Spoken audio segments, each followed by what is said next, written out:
Hey, Crate Diggers, I went to Orlando, Florida, and you know what I did? Record shopping, and I'll tell you all about it next on Vinyl Jeopardy.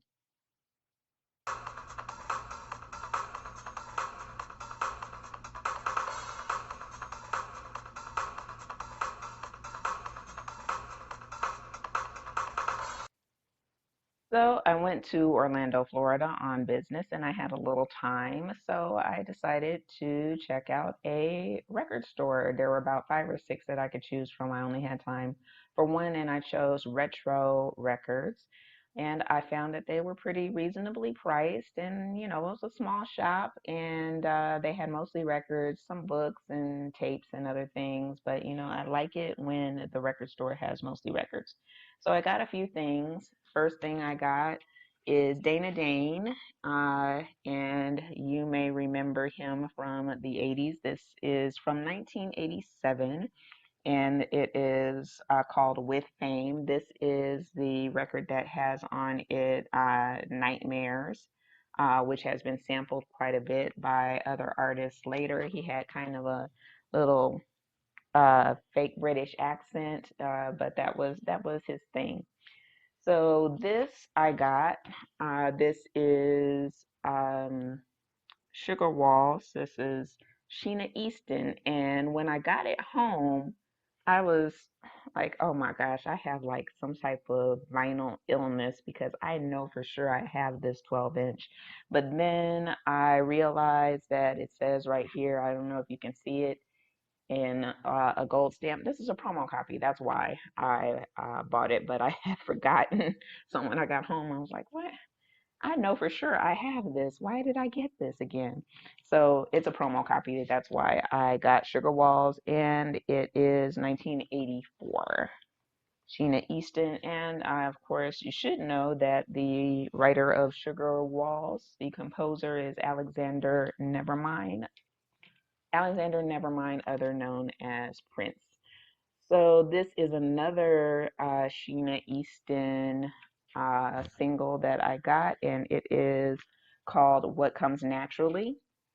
And I got it because the photograph was taken by Randy St. Nicholas, and I do love the photography of Randy St. Nicholas.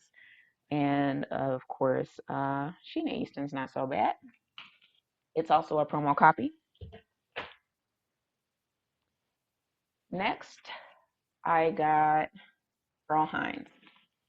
Wait a minute. Which way does it go? It goes this way.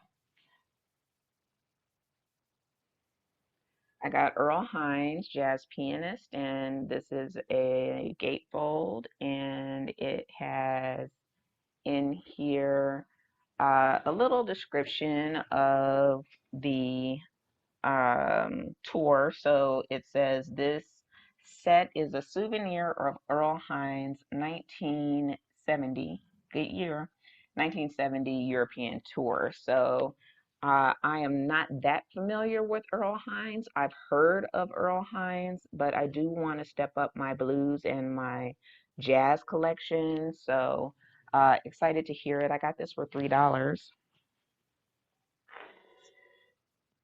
Next, I got LaBelle. This is their album Phoenix, and it is from 1975.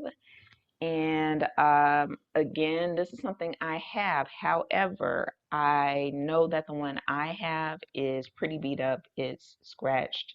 And this one was a really clean copy. I got it for $4, so that was pretty good to get a clean copy of this. Also, a promo copy, by the way. So this is Auntie Patty with Nona Hendrix and Sarah Dash, other known as LaBelle, and this is a really good album. So I'm very glad to get it in a playable fashion. So there's that. So here's another one that I got for $2. This is a single, and this is Elisa Fiorillo. This is a single, How Can I Forget You? The year is, you guessed it, 1987. So the other one was 1987 as well. How Can I Forget You, from her self-titled album that was on Chrysalis. And Elisa Fiorillo was a background singer for Prince for many years, and I just keep coming across her records, which is good. She has a gorgeous voice, very unique, and so this is going to be interesting. I've heard the song because I actually have the album, the self-titled album, but so now this is the single that I got for $2.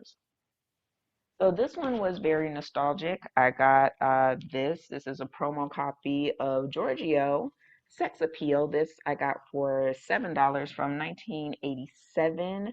When I was a teenager in 87, I would have been 17 years old. I really liked Giorgio, and why not? He is so cute. And look at that. He's got a six pack. Wait, an eight pack. And I remember actually seeing him in concert in San Francisco. Um, it was a New Year's Eve party. They used to have parties for teenagers. It obviously wasn't a nightclub and there was no alcohol served, but they would be like at big auditoriums like the Civic Center or I don't know, Moscone or someplace like that, and they'd have big parties and you have to buy tickets. And sometimes they had entertainment and sometimes they didn't. So Giorgio was the entertainment for that night, and he plays guitar a little bit. He had moderate success with some of the songs that are on here: Sex Appeal, Menage a Trois, Bedrock, and Tina. I remember that song was popular as well. So here is Giorgio, and I know that I had this album in the collection that I lost. I lost a whole collection of 150 records. It's a sad story that happened in 1992. Nonetheless, here is another record that I got for this was $6, and this is something that has been in my wish list in Discogs for a long time. This is Joe Satriani, and it is Surfing with the Alien. This is an album that I actually have digitally, and I really like it, and you would like it too if you like 80s type of rock guitar. So Joe Sant, oh Lord, Satriani. Joe Satriani is a complicated shredding guitarist, and I love his music. It is instrumental music, instrumental rock music. Um, Kind of reminds me of Buckethead, who I absolutely love. So I think Buckethead is like Satriani 2.0 kind of guitarist, and I love the music. So this can now go off of my Discogs wish list, and I now have the Joe Satriani record that I wanted. And if you are unfamiliar with Joe Satriani, definitely give him a listen, especially if you like instrumental music, which I do as well. So that was what I got out of town in Orlando, Florida at Retro Records. It was a nice experience, and I like to go to record stores out of town because many times I'm going to find the stuff that I can't find at my local record store because let's face it, if I go to my local record store, I probably got everything I wanted from there. I'm the one who bought the stuff I wanted. So people have different tastes, and so sometimes you'll find that gold mine type of experience at a record store out of your town, out of your state. So it's always good if you're on like a business trip or vacation, take out a half a day or something. Go visit the local record store there, and you might be surprised. And maybe you do that. If you do, then tell me about some gold mine experiences that you have had going to record stores outside of your local town. That's it for now. I'm Akila Sunrise, and this is Vinyl Jeopardy. These are my records.